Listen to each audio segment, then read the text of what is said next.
Idleparkers, hierdie is die standers en dis waar die gesin nou al trek. So ons het heel wat groter geword van dat ons by weg is van Dalpark af.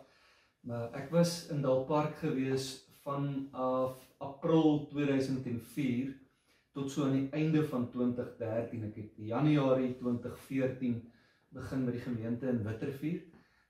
So tot op daai stadium einde 2013 het ek net 2 seuns gehad en intussen is daar 'n verdere 2 seuns gebore, so ons is 4 kinders in ons gesin, baie gelukkig en geseënd. Langs my sit Linna. Ek wil vra Lindy, vertel sommer ietsie van waar jy op die oomblik is en wat die lewe met jou doen. Ja, hallo Dalpark. Dit is lekker om met julle te gesels en ons dink altyd met wonderlike herinneringe terug aan die wonderlike mense daar. Ek is werk nog steeds as spraakterapeut. Ek het nou hier in George my eie praktyk wat fokus op volwassenes wat beroertes gehad het of breinbeserings of ander neurologiese toestande. Ek is deel van die beroertespan by die Mediclinic in George en dan werk ek ook in 'n subakute hospitaal en ek sien buite pasiënte ook heel wat mense in aftreeoorde en vrouwtjies en dit is my baie wonderlike vervullende werk. Ja, die Here gebruik haar regtig kragtig. Dit is my baie lekker om te sien hoe die Here my vrou gebruik.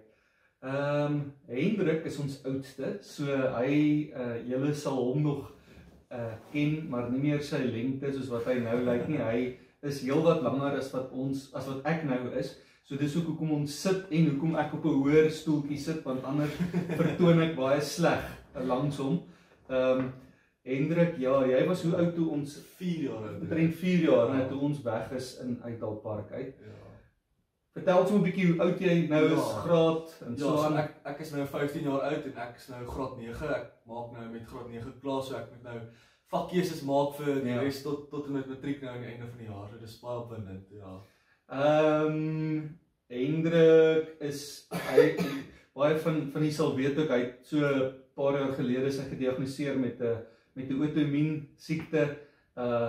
Hierdie man is so sterk soos 'n beer. Hy het voor die outoimmuun siekte ook baie graag sport gedoen en gestoei en sulke goeters, maar toe in die outoimmuun siekte tydperk het hy ook baie begin fokus op sy musiek, wat toe nou wonderlik is, want dit het toe nou eintlik vir hom kon deurdra in 'n tyd wat hy niks anders kon doen nie. So jou musiekbelangstelling, vertel ons maar ietsie daaroor. Ag ja, so ek het van seker graad 2 af toe ek 8 jaar oud was begin klavier speel en so aan. Wat my ma het vir my lesse en goeders wat ek kon lesse neem. En toe van daar af het ek aanhou met klavier en dit was my baie lekker en toe obviously met my musiekkennis het ek toe begin my ma se gitaar speel en toe begin ek elektriese gitaar speel en toe het ek nou baie onlangs ook begin basgitaar speel en ek speel mondfluitjie en ja, dit is baie lekker. Ek geniet die musiek baie. Ja, hy is fenomenaal. Dit is regtig verstommend. Dit is so lekker vir my om dop te hou oor hoe talentvol hy is met die musiek. Ja, en met sy gesondheid gaan dit betreklik goed. Rofweg gesproke is dit, ek dink so 6 weke terug het hy 'n bietjie van 'n insinking gehad in sy gesondheid en toe sy weer vir so kom ons sê 4 weke in die rolstoel en toe sy so 2 weke terug op die krikke en hy begin nou weer te loop. Maar baie dankie vir almal se gebede en ondersteuning in al daai kritiese tyd ons nie, toe hy so in die hospitaal lank was en ons nie geweet het wat aangaan nie. Ons waardeer dit baie. Nou Christian, hy was 'n baie klein chokkertjie toe ons net uit Dalpark uit is. Hy het nog doeke gemaak op daai stadium waar ek hom baie tot vandag toe nog terg, wille doeke. Christian, vertel sommer vir ons 'n bietjie oor waar jy nou trek in die lewe. Ja, so jammer, ek's Christian, ek is nou 13 jaar oud en nou in graad 7. Ek is nou op pad hoërskool toe, volgende jaar is ek in die hoërskool in graad 8 en ek sien verskriklik baie uit. Ja nee, ek is regtig lief vir die skool en ek geniet die akademie ook baie. Ja, en hy is ook baie lief vir die sport. Hy doen ook musiek, maar hy is ook baie lief vir die sport. Vertel ons so 'n bietjie ietsie van jou belangstellings daarso. Ja, so ek geniet verskriklik baie vir cricket en vir skaak. Ek's baie lief vir skaak en ek vat nogal ernstig op. En ek het verlede jaar dat ek begin rugby speel en ek het eintlik verlief geraak daarop. Dit is verskriklik lekker vir my. Maar net 'n lekker spansport en 'n lekker manier om fiks te word en goeters en ja, nee, ek so rugby en skaak is my twee hoofsporte wat ek die heel meeste geniet en ek doen ook cricket. Ja. Ja, dankie. So toe later in die Laagveld waar ons toe nou is in Witrifuur vanaf Dalpark af na Witrifuur toe is die man gebore, Paul. En so die Dalparkers ken hom nie per se nie, maar ons was al intussen weer by Dalpark, het ons gaan besoek aflê so oor Kersfees en so en so. Ons het hom al ons ou huis gaan wys en ook die gemeente en so van die mense het hom al leer ken en hy het ook al 'n goeie prentjie van hoe dit lyk in Dalpark. Vertel ons sommer so 'n bietjie van jou, Paul. So ja, ek is nou Paul en ek's 10, ek word amper 11. Ek is in graad 5 en ja. Ja, en hy ook baie lief vir sport en musiek is so 'n klomp ouens wat die lewe gryp. Vertel ons sommer so 'n bietjie oor wat so gunsteling vakke op skool. Ek dink ek het 2 gunsteling vakke en dit is wiskunde en WT. Wat natuurwetenskappe en tegnologie is. Ja. Dankie Paul. En dan heel op die punt, my laatlam. Daai man is my pensioenvretertjie en die groot skok wat dit vir ons was in die gesin om te hoor ons het nog 'n seun ryker geword en nou kan ons nie die lewe indink sonder David nie. So David, vertel sommer so 'n bietjie vir ons ietsie van jouself. Hallo, ek is David. Ek is nou 6, ek word 7. Ek is in laerskool soos sy. Ja, so hy's nou in graad 1 en hy word amper so in November dan verjaar hy en dan word hy 7. En David, wat's jou gunsteling ding om te doen? Lekker om te speel. Lekker te speel, fiets te ry, ja, en sy boeties te terg, hy hou baie daarvan. En ou Lynn is by verre in die minderheid in hierdie gesin. Dit voel menigte kere eintlik meer soos 'n manskoshuis met die grappe wat hier gemaak word en so sy's by verre in die minderheid. Maar ons is almal baie lief vir haar. Sy's die enigste vrou in ons lewe. En verder geniet ons dit om saam te jag en saam tyd deur te bring in die veld. Dankie Dalpark vir die groot vormingsjare wat julle op ons gesin gehad het, op my en op Lindy. So as jong getroudes en wat ons eerste kinders daar gekry het in die gemeente, die liefde waarmee julle ons aanvaar het en is julle so verskriklik goed gewees vir ons. Ek dink met baie groot heimwee terug aan my tyd in Dalpark en ons vertel ook so vir ons kinders. As ons vertel op die rede vir hierdie video is eintlik net om te kan dankie sê vir die verskriklike groot invloed wat die gemeente gehad het op ons vormingsjare. Ja. Dankie julle. Vriende, dis so groot voorreg om so 1 of 2 gedagtes met jou te deel vandag uit 'n gedeelte wat vir my baie kosbaar is en naby aan die hart lê. Dis 'n gedeelte wat ons raak lees hier in Handelinge 3 en ek lees dit graag saam met jou. Een middag om 3 uur, die tyd van die gebed, was Petrus en Johannes op pad tempel toe. Net toe word daar 'n man aangedra wat van sy geboorte af lam was.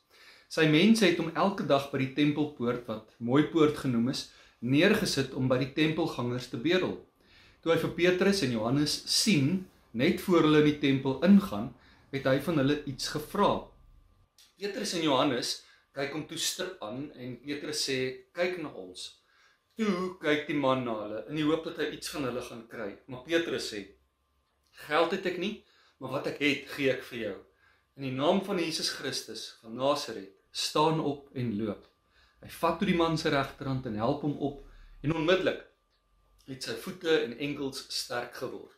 Hy het opgespring en regop gestaan en hy kon loop en daarna het hy saam met hulle in die tempel ingegaan terwyl hy geloop en gespring en God geprys het. Al die mense het gesien dat hy loop en God prys. Maar toe hulle besef dat dit hy is wat voor die tempel by die mooi poort sit en bedel, was hulle baie verbaas en verwonder oor wat daar met hom gebeur het. So vriende, die mooi, natuurlik kan jy agterkom binne hierdie verhaal, die bedelaar begin buite die tempel, nie waardig nie, want hy beleef 'n liggaamsgebrek, so hy kan nie in die tempel wees nie, so hy staan buite die tempel, maar die verhaal eindig met hom waar hy binne in die tempel is. So ietsie in die middel het dramaties reg geloop vir hom om te kon ingaan. En dis juis binne hierdie gebeure wat ek dink daar baie te leer is vir my en vir jou. En die eerste ding wat ek raak sien binne in hierdie teks is hoe eenheid Petrus en Johannes gefunksioneer het. Ons lees byvoorbeeld elke keer waar ons hulle name bymekaar sien ons dat dit saam gegroepeer word en dis duidelik dat Petrus en Johannes saam gewerk het en een in gees was, een in hart opgetree het. En dit is my so mooi eienskap van die vroeë kerk.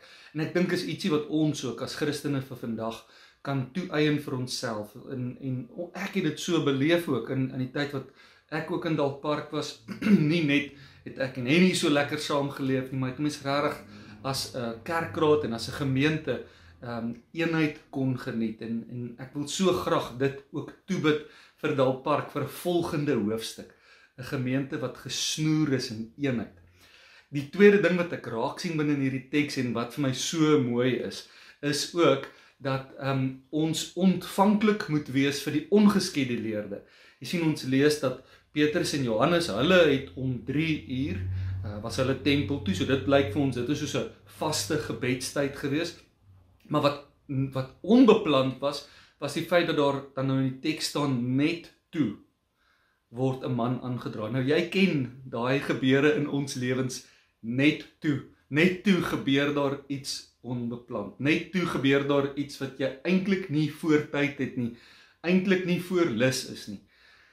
En ek dink ons kan so baie leer by hierdie vroeë kerk, hierdie twee gelowiges, medegelowiges van ons, wat bereid was om van hulle beplande dagroetine, van hulle beplande ritme af te wyk, omdat hulle regtig kon raak sien dat die persoon wat die Here nou oor ons pad stuur, dis 'n goddelike afspraak wat hy vir ons gemaak het. En ek dink is 'n besonderse vermoë om dit aan te leer, om te kan afwyk van die beplande en om in die oomblik 'n oomblik van 'n onderskeidingsvermoë aan te lê en agter te kom, maar die Here is besig om hier iets nou te doen.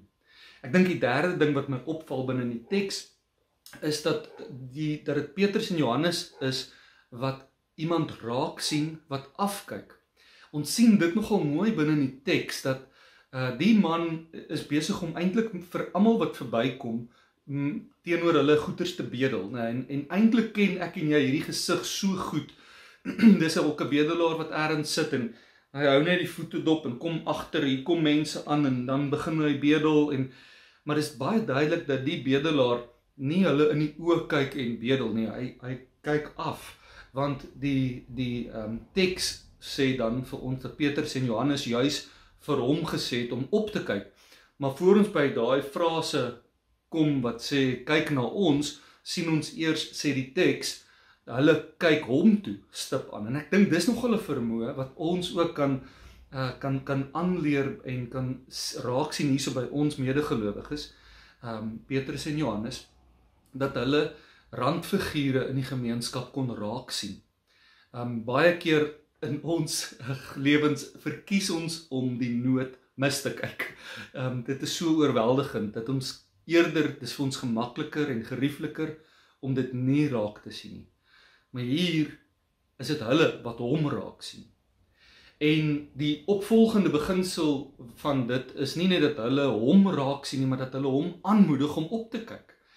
Die teks sê dan, kyk na ons, en dan sê die teks baie duidelik, toe kyk die man na hulle. Dis asof die man toe eers vir die eerste keer opkyk en hulle in die oë kyk. En hierdie spreek so tot my hart, want ek dink ons almal ken sulke mense wat jy sien dit binne hulle hele gelaat, die vooroor hooplose houding, daar's nie moed nie, daar's geen meer hoop oor nie, en jy moet eintlik met moeite en inspanning 'n gesprek met die persoon voer, dat die persoon na jou kyk en in jou oë kyk om weer perspektief te kry, né? En dis wat hierdie Petrus en Johannes dan doen. Nie net sien hulle die persoon raak wat afkyk, hooploos is nie, maar hulle moedig hierdie persoon aan om op te kyk, om 'n stuk menswaardigheid ook weer terug te ontvang van hulle kant, want hulle praat nou met hom as 'n gelyke, as iemand wat in wie se oë hulle kan kyk en in wie se oë die persoon na toe kan terug inkyk in hulle oë in. En dan is die teks so ongelooflik dat hulle nie net die persoon dan aanmoedig om op te kyk nie, ons is nie net besig met humanisme nie, met menswaardigheid nie, ons gaan 'n treetjie verder ook as wat net humanisme gaan. Ons sien dan dat Petrus en Johannes spreek hulle vertroue in Jesus uit. Daai ongelooflike kragtige uitspraak wat hulle sê, goud en silwer, dit het ek nie, maar wat ek het, dit gee ek vir jou in die naam van Jesus Christus van Nasaret. En so spreek hulle daai vertroue uit teenoor Jesus. Dit doen iets in my, en ek wil jou so uitnooi om ook na die nood in jou omgewing te kyk en die naam van Jesus oor dit uit te spreek en die vertroue in ons Here uit te spreek, dat daar uitkoms kom, dat daar ontknoping kom binne in dit. En dan is dit ook so dat hulle nie net dan met goedkoop lippetaal, nie asof daardie belydenis goedkoop is nie, maar dit vat niks aan hulle nie, en dan kon hulle nou maar net verby hom geloop het nie. Nee, hulle gaan dan en doen dan wel wat binne in hulle vermoë is. Hulle het nie goud en silwer nie, maar hulle spreek die vertroue teenoor die Here uit, en dan sien ons, doen hulle wat binne in hulle vermoë wel is, en hulle help hom op. Hulle sê, of die teks sê dan, hy vat toe die man se regterhand en help hom op. En dis binne in hierdie dinamika van vertroue teenoor die Here uitspreek, en dit wat ons nie kan doen nie, tesame met dit wat ons wel kan doen, die bietjie wat ons wel kan doen, wat God se Gees wonderwerke saam verrig. En die man kan skielik loop. En dan is dit aan die einde van die verhaal, waar hy begin het buite die tempel, gaan eindig hierdie verhaal waar hy nou saam met hulle in die tempel is. Deel is van die gelowige kring van mense wat binne in die tempel God loof en prys. Alles omdat daar twee mense was wat randfigure raak gesien het, mense wat geen hoop het in die lewe meer nie, raak gesien het, aangemoedig het om op te kyk, die vertroue teenoor die Here uitgespreek het in daardie oomblik, en gedoen het wat hulle kon. Dit alles het gemaak dat hierdie persoon deel geword het van die geloofsgemeenskap. Mag elkeen van ons hierdie boodskap van Handelinge 3 ook ter harte neem vir ons omstandighede en vir jou in Dalpark, wat ook omring is, hier in hierdie pragtige land waarin ons leef, is ons so omring deur soveel nood. Mag ons nie wegkyk nie, mag die Here ons leer om dit raak te sien. Amen. Vriende, ek is gevra om soms 'n bietjie terug te dink aan verhale wat vir my uitgestaan het in my tyd in Dalpark, en dan ook om sommer te deel waar ons nou is en wat doen die Here tans in my lewe. Ek was nou die dag toe ons daai een Kersfees gaan besoek aflê het gou by Dalpark, was dit vir my so lekker om daar verby die gereformeerde kerk te ry, en iewes skielik spring daar 'n klomp herinneringe op in my gedagtes. Want net toe ek begin het daar, was daar nog nie, by Dalpark was daar nog nie 'n saal op ons gronde nie, en het ons elke week die gereformeerde kerk se saal gehuur, en die Here was my so goed, hy het my 'n klomp goeie vriende gegee daar in Dalpark, wat bereid was om elke week saam met my daai speakers aan te ry en instrumente aan te ry, en dan het ons 'n jeugdiens gedoen, en na die tyd het alles weer teruggevat vir baie lank. Dit was 'n moeilike tyd gewees, maar dit was so sinvol. Selfs vandag nog as ek terugdink aan dit, dan kyk ek na die vrug en ek sien soveel van die tieners wat ons daai tyd bereik het, het of in die bediening ingegaan of dien vandag nog die Here het ek vandag nog met hulle kontak en dit is my so lekker om dit te sien. Dis my regtig dit maak dit alles vir my die moeite werd. Ek dink met baie groot 'n lekker warm hart terug aan my tienerbediening daar. Veral die verskriklike snaakse goeters wat gebeur het ook. Ons het eendag 'n matras koffiekroeg gehad. Wat Eurikus hulle nog gereël het daai tyd en ek het so gelag daai aand was dit nie snaaks nie, want die tieners het my in baie groot moeilikheid gebring by mense, maar wat gebeur het is dat in die Vrydag aand moes die tieners met matrasse oor die buurt heen loop en hulle self skuil agter die matrasse as mense verbykom en een van ons tieners het toe met eiers 'n kar bestook en die mense was verskriklik kwaad geweest oor dit. En ek moes so hard probeer het om nie te begin lag nie. Want wat die tieners het, toe ek nou met die tieners daar optog om met hulle te raas, toe sê hulle vir my, nee, Natie, dit was nie ons wat die kar gegooi het met eiers nie. Dit was 'n duif wat presies op daai oomblik bo die kar verbygevlieg het en toe die eier laat val het op. Nou, dit is stiknagdonker in die eerste plek. So geen duif vlieg in die middernag nie en juis op daai oomblik dat 'n duif nou 'n groot klomp hoendereiers op 'n kar sal dit val dit. Ek het so gelag, maar ek kon nie want ek moes baie streng gewees het met die kinders wat nou die goed gedoen het. So dit was, ek het so baie sulke insidente wat my nou nog laat lag.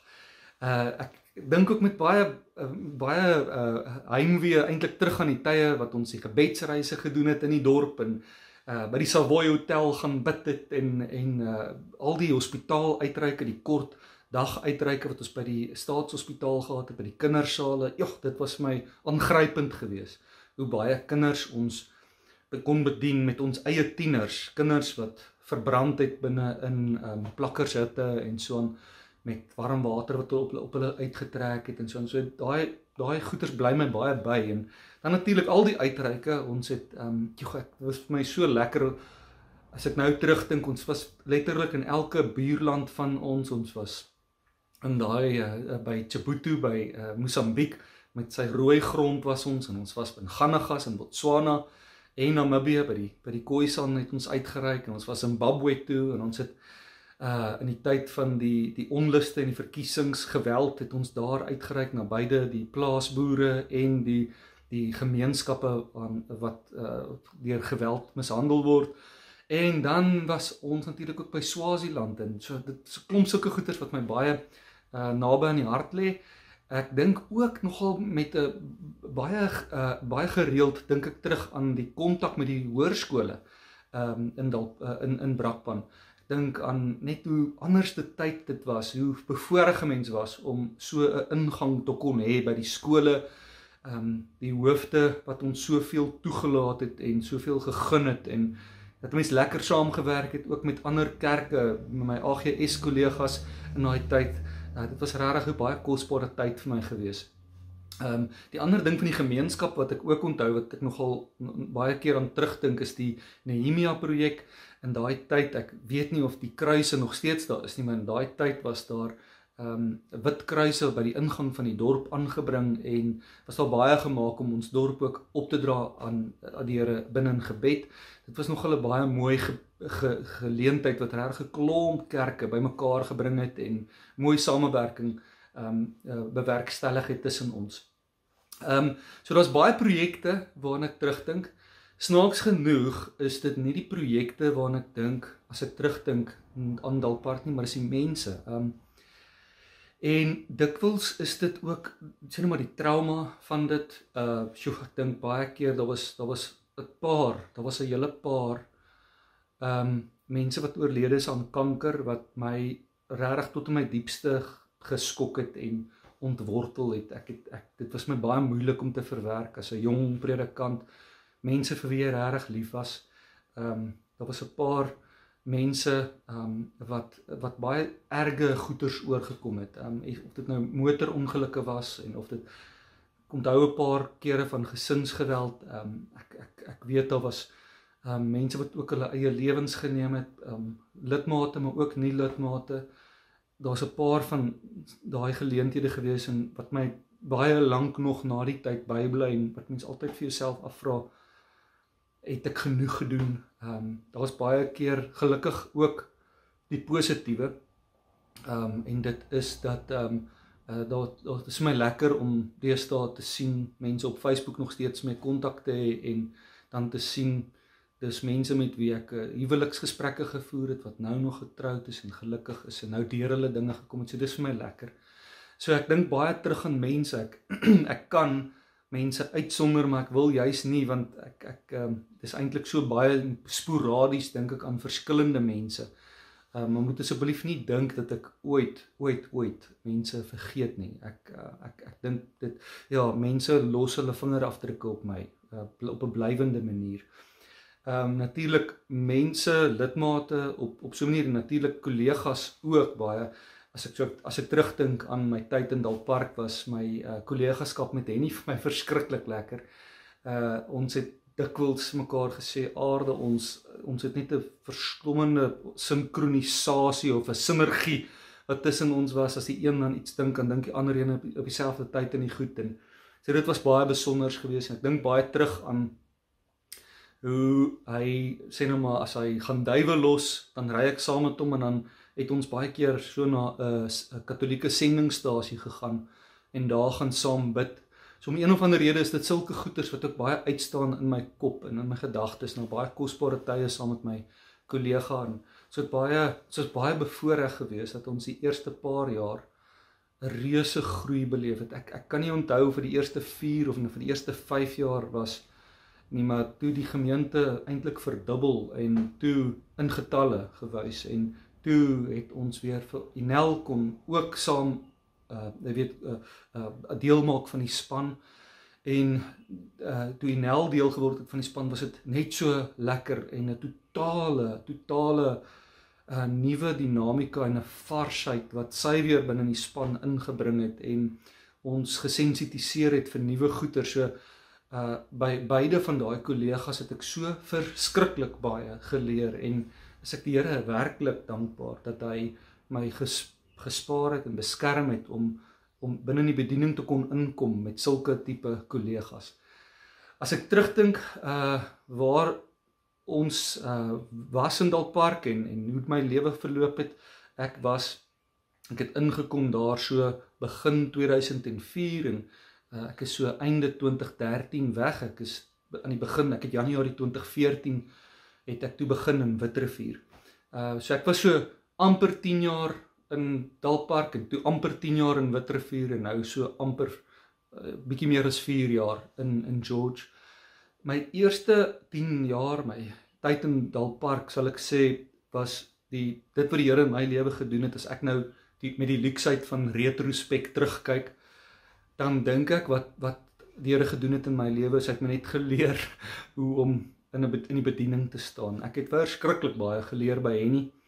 Ek kan jou so baie goeters opnoem van dit, maar ek dink byvoorbeeld net het ek so baie by hom geleer oor hoe om konflik te hanteer. Hy het 'n vermoë gehad om nie terug te deins en weg te skram van moeilike gesprekke nie. So waar jou natuurlike instink is amper om dit te vermy en het hy nie dit nie gedoen. Ek het dit baie by hom geleer en altyd verstom gewees oor hoe hy die moeilikste van situasies vrymoedigheid het om dit op die tafel te sit en daaroor te praat. Dit het my baie gehelp in my bediening verder vorentoe. Baie gehelp. So ek wil sê ek het die eerste 10 jaar het ek regtig net geleer hoe om te bedien en 'n pastoor te wees. Ek het kon my tande slyp en foute maak en natuurlik saam met dit ook was daar 'n baie groot teologiese ontwaking. Ek dink die eerste ek kan nie, is moeilik vir my om nou te sê hoeveel jaar, maar die eerste hele paar jaar van my lewe dink ek was my woordverkondiging was so moralisties. Dit was eties, dit was nie oor die voltooide werk van Jesus Christus nie. En so dit was verskriklik kosbaar vir my om saam met Henny ook eintlik genade te ontdek tot en geregtigheid te ontdek en daai bevrydende vars water te kon drink en dit toe te eien vir onsself. Dit het my lewe verander. So dis die eerste 10 jaar sal ek sê wat gebeur het in my lewe en toe is ek na Witrifuur toe.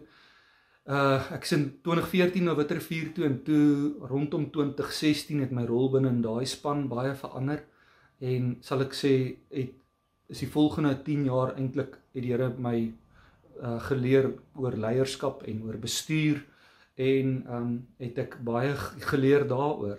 Ja, so die volgende 10 jaar was minder 'n teologiese groei, meer 'n leierskapsrol en 'n bestuursrol en daar het ek weer baie geleer oor dit. En toe ek so midde in COVID net so op die stert van COVID het ek beroep aanvaar hier na Bergsig in George toe. En dit is nou so handomkeer, weet ek vra myself af met die doel of met die oog op hierdie video, wat is dit wat die Here tans doen? En dis nogal moeilik om te onderskei. Ek dink die eerste 2 jaar hier was net na COVID, soos alle kerke reg oor die land moes ons eintlik van voor af alles weer aan die gang kry en daar was 'n klomp goeders wat ook in hierdie gemeente gebeur het wat gemaak het dat die gemeente eintlik ook nog meer gehad het om van die grond af te kon kry, omdat daar mense was wat ook voor COVID afgetree het in die gemeente en so, dit was vir 'n lang ruk was daar min wat kon gebeur hier. So die eerste 2 jaar was nogal 'n groot, dit was die voorreg wil ek sê, om nuut te kan skryf aan 'n gemeente se volgende hoofstuk. En tans is en ek sou sê dit was die eerste 2 jaar en die volgende 2 jaar waarvan ons nou deel is van 2,5 jaar is net ongekende groei. Die goed bars uit hulle nate uit en dit is wonderlik, maar dit bring sy eie probleme en sy eie dinamika en val ek dikwels terug op dit wat ek ook in Dalpark geleer het. En die belangrikheid van kontak met mense. So dis moeilik. Ek wil nie eers laat klink of ek alles onder beheer het nie. Ek sukkel meeste van die tyd baie. Dit groei verskriklik baie in die gemeente en ons is uiters bevoorreg. Werk ook in hierdie span baie lekker saam met wonderlike kollegas. Die Here het my nog altyd geseën met dit. So ons werk baie lekker saam as 'n span. Ek dink op die oomblik is die probleem wat ons probeer trotseer is om te kyk hoe ons in 'n gemeente wat besig is om te groei, hoe kan ons voorkom dat mense nie net toeskouers is nie, maar dat die liggaam van Christus oorgaan tot aksie, om mense deel te maak van omgiegroepe, om mense te mobiliseer tot uitreike en barmhartigheidsbedieninge. So dis wonderlik en dit is 'n baie lekker uitdaging. Ek is sielsgelukkig en baie bevoorreg om te kan sê dat ek kan nie myself iets anders visualiseer doen in die lewe nie. Ek wil nie 'n ander werk doen nie. Ek is baie gelukkig en die Here is vir my baie goed. Die lekkerste is natuurlik ook die feit dat my kinders die Here dien en my vrou my so baie ondersteun. So ek is so diep verskuldig eintlik aan Dalpark wat so baie van daai vormingsjare vir my die treinspore wil ek sê as ware reg gelê het van die begin af om daarop te kan voortbou en ek dank u vir daai geleentheid.